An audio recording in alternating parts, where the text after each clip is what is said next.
ఇవాళ తెలంగాణ వ్యాప్తంగా కాంగ్రెస్ ఏదైతే ప్రవేశపెట్టిందో ఉచిత బస్సు ప్రయాణం అనేది, ఇందాక మా శోభక్క చెప్పినట్టు వాస్తవానికి తెలంగాణ వ్యాప్తంగా మహిళలందరూ కూడా చాలా సంతోషంగా ఉన్నారు. ఎందుకు అంటే ఇప్పుడు జాబ్ చేసుకునేటువంటి వాళ్ళు కావచ్చు, ఏదైనా కాలేజీలకి వెళ్ళేటువంటి వాళ్ళు కావచ్చు,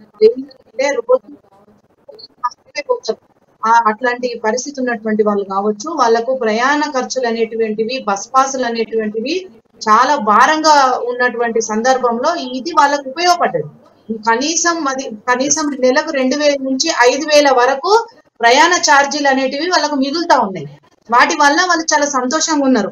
అయితే ఎక్కడో ఒక చోట ఒకరిద్దరు మహిళలు ఏదో వాళ్ళు తెలిసి చేసిండ్రో ఎటువంటి అనివార్య పరిస్థితులలో చేసిండ్రో కానీ కొన్ని చిన్న చిన్న సంఘటనలు జరిగినప్పుడు వాటిని కొంతమంది వీడియోలు తీసి సోషల్ మీడియాలో వాళ్ళు వాటిని ట్రోల్ చేసినప్పుడు వాటి పట్ల స్పందించడం అనేది వాళ్ళ విఘ్నతకే వదిలేస్తున్నాం. ఎందుకంటే కొంతమంది ఎక్కడో తెలియక మహిళలు ఏదో ఆ ఎల్లిపాయలు పొట్టు తీసుడు, జడలు వేసుకున్నాడు, అట్లాంటి పనులు చేసిండ్రు. అవి చేయడం వల్ల అది జరిగింది. అంటే గతంలో ఫ్రీ బస్సు లేనప్పుడు మహిళలు ఎవరు బస్సులలో ఎటువంటి పనులు చేసినాయి అనేది ఎవరే వీడియోలు తీసి పెట్టలే.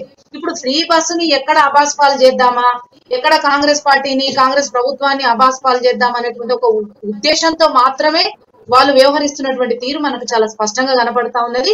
ఇక్కడ ముఖ్యంగా కేటీఆర్ గారు మాట్లాడుతూ డాన్సులు వేసుకోమనండి, ఇవి వేసుకోమనండి అని అంటే, అవును అందరూ మీ చెల్లె లెక్క ఉండరు. మహిళలందరూ కూడా తెలంగాణ సమాజంలో మీ చెల్లె లెక్క లిక్కర్ స్కామ్ లో ఇరుక్కొని జైళ్ళల్లో ఉండేటువంటి నీచ స్థితిలోకి ఇంకా తెలంగాణ ఆడబిడ్డలు దిగజారలే.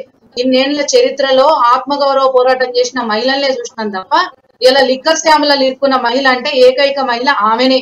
ఇవాళ ఒక పొలిటికల్ లీడర్ ఉండి, ఒక ముఖ్యమంత్రి కూతురు ఉండి, ఆమె ఒక ఎమ్మెల్యేగా ఒక ఎంపీగా, ఒక ఎమ్మెల్సీగా ఉండి కూడా ఇలా లిక్కర్ స్కామ్ లో ఇరుక్కొని తిహార్ జైల్లో ఉన్నది.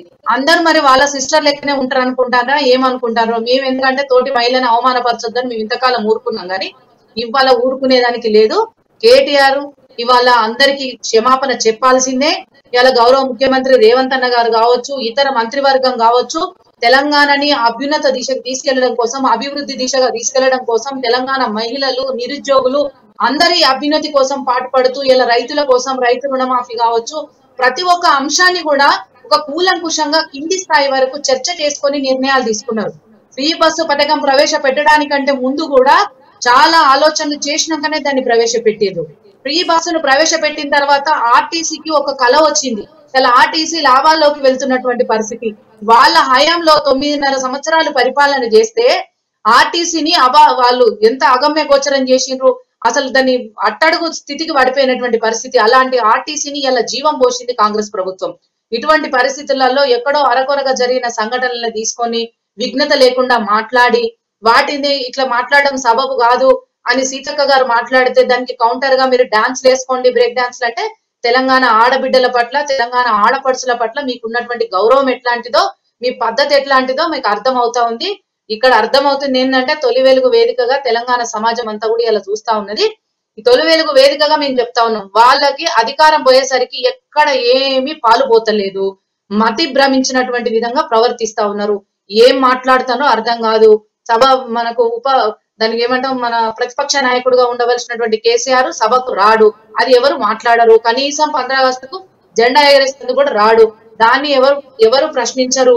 ఇలా రాజ్భవన్ లో టీ వినిచ్చినా అక్కడికి రాడు, ఎక్కడికి రాడు. అంటే వాళ్ళ తప్పులు, వాళ్ళ పద్ధతులని తప్పిపుచ్చుకోవడానికి ఇవాళ ఒక డైనమిక్ గా పనిచేస్తున్నటువంటి ప్రజానాయకుడు రేవంత్ అన్న ఇవాళ ముఖ్యమంత్రిగా చేస్తున్నటువంటి కార్యక్రమాలని ఎక్కడికక్కడ అబాస్పాల్ చేయడము, ఎక్కడికక్కడ వ్యతిరేకించడమే పనిగా పెట్టుకున్నారు. నిన్న మొన్న అన్న మంచి విదేశీ పెట్టుబడులు తీసుకురావడానికి వెళ్ళినప్పుడు చుట్టూ పూటేసుకొని తిరుగుతుండని చెప్పేసి కామెంట్ చేసినటువంటి పరిస్థితి. అంటే ఇవాళ వాళ్ళ ఉద్దేశాలు ఎట్లున్నాయంటే, తెలంగాణ రాష్ట్రంలో ప్రజలు వాళ్ళకి బుద్ధి చెప్పారు. వాళ్ళకు 10 ఏళ్లు పరిపాలించమని ఇస్తే పరిపాలన చేతగాక రెవెన్యూ వ్యవస్థను, ఆర్థిక వ్యవస్థను, ఇలా నీటిపారుదల వ్యవస్థను, విద్యుత్ వ్యవస్థను, ధరణి పేరు మీద భూములకు సంబంధించినటువంటి వ్యవస్థను, నిరుద్యోగులనైతే పట్టించుకున్న పాపాన పోలేదు. ఒక్కొక్కటి చెప్పుకుంటా పోతా ఉంటే ఇంత పొడుగు ఇవాళ వాళ్ళు చేసినటువంటి పాపాల చిట్టా, వాళ్ళు చేసినటువంటి పని. ఆ అసమర్థ పరిపాలనని ప్రజలు ఓర్చుకోలేదు కాబట్టే, ఇష్టపడలేదు కాబట్టే వాళ్ళకు బుద్ధి చెప్పి కాంగ్రెస్ కి అధికారం ఇస్తే ఇలా మహిళల కోసము, తెలంగాణ ప్రభుత్వం ఎంత చేయాలనో అంత చేసుకుంటా ముందుకు పోతుంది. ఇలా లోటు బడ్జెట్ అన్ని అప్పుల తడక చేసి పెట్టిపోయారు. నిన్న మాట్లాడతారు కేటీఆర్. బాలలక్ష్మి గారు ఒక్క నిమిషం. ప్రధానంగా ప్రతిపక్షాలు డిమాండ్ చేస్తున్నాయి 6 గ్యారంటీలు ఉన్నాయి, 13 అంశాలు ఉన్నాయి. అటువంటి 6 గ్యారంటీలు 13 అంశాలని ఎప్పుడు నెరవేర్చబోతున్నారు, ఎప్పుడు పూర్తి స్థాయిలో గ్యారంటీల్ని అమలు చేయబోతున్నారు అనేది ప్రతిపక్షాల మాట. గతంలో మనం చూస్తున్నాం హరీష్ రావు గారు ముఖ్యమంత్రి రేవంత్ రెడ్డికి సవాల్ విసిరిరు. 2 లక్షల రుణమాఫీ, 6 గ్యారంటీలు 13 అంశాలు ఖచ్చితంగా అమలు చేస్తే నేను ఖచ్చితంగా రాజీనామా చేస్తానంటూ కూడా గన్పార్క్ వచ్చినటువంటి పరిస్థితి. మరి ఎందుకు ప్రతిపక్షాలు ఇంత డిమాండ్ చేస్తున్నా మీరు ఇచ్చిన 6 గ్యారంటీలు అమలు చేయలేకపోతున్నారు, 13 అంశాలు అమలు చేయలేకపోతున్నారు? ఒకటి ఇక్కడ బాగా గుర్తు పెట్టుకోవాల్సిన అంశం ఏంటంటే తెలంగాణ రాష్ట్రంలో కాంగ్రెస్ ప్రభుత్వం ఏర్పడి సంవత్సర కాలం కూడా గడవలేదు. 10 నెలల కాలం ఇప్పటి కావస్తా ఉన్నది. ఇటువంటి సమయంలో తెలంగాణ రాష్ట్ర ప్రభుత్వం ఏర్పడిన తర్వాత, కాంగ్రెస్ ప్రభుత్వం ఏర్పడ్డ తర్వాత 3 నెలల తర్వాత మనకు ఎలక్షన్లు వచ్చినాయి. ఎలక్షన్ కోడ్ లో ఎటువంటి పనులు కూడా చేయడానికి అవకాశం ఉండదు. ఎలక్షన్ కోడ్ కు ముందు ఎంత వీలైతే అంత పని చేయడం జరిగింది. దానితో పాటు ఇక్కడ ముఖ్యంగా గమనించవలసినటువంటి అంశం ఏంటంటే ఆర్థిక వ్యవస్థను చిన్న భిన్నం చేసిపోయింది కేసీఆర్. అటువంటి ఆర్థిక వ్యవస్థని పునరుద్ధరించుకుంటూ దాన్ని బేస్ చేసుకొని ఒక్కొక్కటి ఇవాళ ఇచ్చిన హామీలను నెరవేర్చుకుంటూ ముందుకు పోతా ఉన్నారు.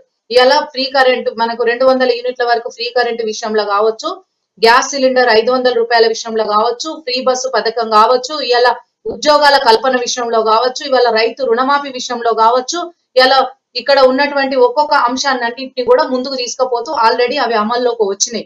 ఈ వచ్చే క్రమంలో రైతు భరోసా గాని, రైతు రుణమాఫీ గాని, ఇలా ఇక్కడ ఇచ్చినటువంటి ఫ్రీ గ్యాస్ కనెక్ట్ మన 500 రూపాయలకు గ్యాస్ కావచ్చు గాని, 200 యూనిట్ల ఫ్రీ కరెంట్ గాని, ఇవన్నీ కూడా అర్హులైనటువంటి వాళ్లకు అందడం కోసము క్షేత్రస్థాయి వరకు సమీక్ష జరుపుతున్నారు. ఒక్కొక్కటి అంచెలంచెలుగా చేసుకుంటూ వెళ్తున్నారు. ఇట్లా స్విచ్ చేయగానే అట్లా వెలిగినట్టుగా పనులు చేయరు. ఇప్పుడు మేము లాస్ట్ 1 ఇయర్ లో లేము, లాస్ట్ 100 రోజుల్లో లేము. మా పరిపాలన మొదలై ఇంకా 1 ఇయర్ కూడా పూర్తి కాలే, కేవలం 10 నెలలే. అందులో 3 నెలలు మనకు ఎలక్షన్ కోడ్ లోనే వెళ్ళిపోయినాయి. మనకు అది గుర్తించాలి, అది గమనించాలి. అంటే మనకు 5 నుంచి 7 నెలల లోపలనే అన్ని పథకాలను ఒకేసారి అమలు చేయడం ఎట్లా సాధ్యమవుతుందో, 10 సంవత్సరాలు పరిపాలన చేసిన వాళ్ళకు విఘ్నత ఉందా లేదో తెలుసుకోవాలి. ఇచ్చిన హామీలను ఒక్కొక్కటిగా నెరవేర్చడం కోసమే, నిధులు సమీకరించడం కోసమే విదేశీ పర్యటనకు వెళ్లి విదేశాల్లో ఉన్న కంపెనీలతో ఒప్పందం చేసుకొని ఇక్కడ పెట్టుబడులు పెట్టించే ప్రయత్నం చేస్తా ఉన్నారు. రాష్ట్రంలో ఆర్థిక పరిస్థితిని మెరుగుపరిచి నిధులను సమకూర్చి సంక్షేమం ఒకవైపు, అభివృద్ధి ఇంకొక వైపు, రెండింటినీ కూడా సమపాలనలో నడిపించడానికి వాళ్ళు ఎంత కృషి చేస్తున్నారో రోజుకు కనీసం 18 గంటలు పనిచేసేటువంటి విధంగా డైనమిక్ గా ముఖ్యమంత్రి గారు మంత్రివర్గం పనిచేస్తా ఉన్నది. కాబట్టి ఒక్కొక్కటిగా నెరవేరుస్తూ వచ్చినాం తప్ప ఎక్కడ కూడా అబద్ధాలు ఆడేది లేదు. తెలంగాణ ఇస్తానన్న సోనియమ్మ ఎట్లా తెలంగాణ ఇచ్చిందో, ప్రజాప్రభుత్వం ప్రజానాయకుడి సారథ్యంలో ఒక్కొక్క హామీని నెరవేర్చుకుంటూ పోతుంది. అట్లా నెరవేర్చుకుంటూ పోతున్నారు కాబట్టే వీళ్ళ బండారాలు బయట పడుతున్నాయి. కాబట్టే అబాసు పాలు చేయడానికి మీద ఎగబడుతున్నాడు. 9.5 ఏండ్ల పాలనలో వాళ్ళు చేయలేనివన్నీ మేము ఈ 10 నెలల్లో ఒక్కొక్కటిగా మొదలుపెట్టి చేస్తుంటే వాళ్ళకు చూడబుద్ధి అయితలేదు.